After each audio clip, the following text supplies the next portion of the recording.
Sejak hari itu semua orang percaya bahwa wortel bisa mengubah mata melihat gelap.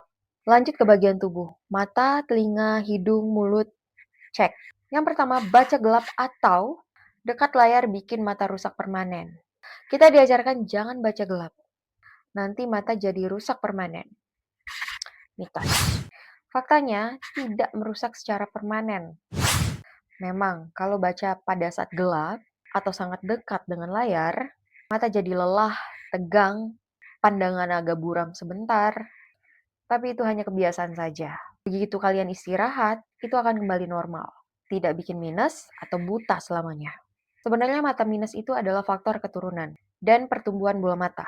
Bukan karena kebiasaan membaca.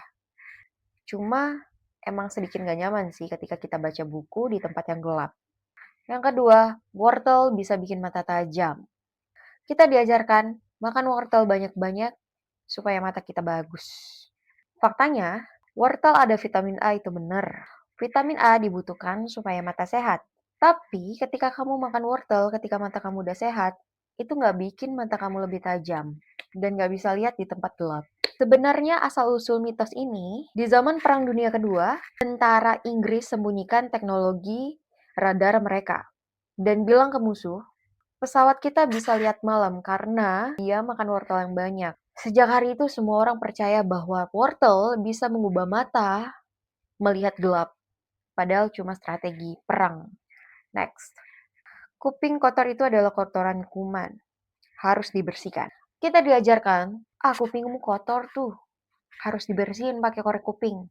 Faktanya, kuping kotor itu adalah pelindung alami. Namanya adalah serumen. Fungsinya buat nangkep debu dan kotoran biar nggak masuk ke dalam telinga. Kalau kamu bersihin sampai habis, malah bahaya. Kuping jadi kering, gatal, iritasi, dan malah masuk debu atau kuman penyakit.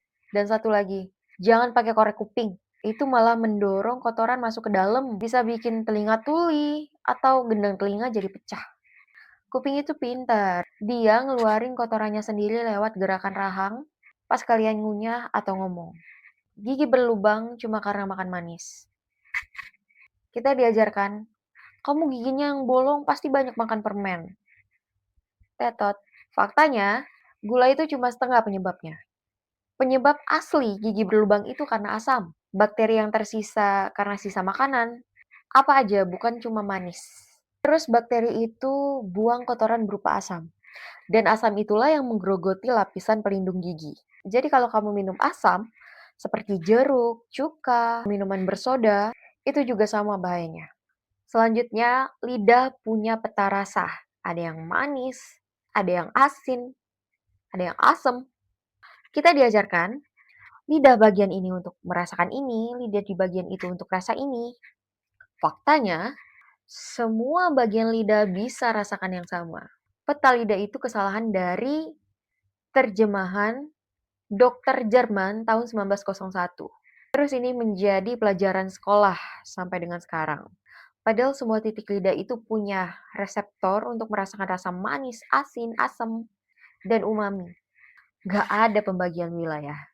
Cuma beda di sensitivitas aja dikit. Tapi intinya semua bisa rasain semuanya.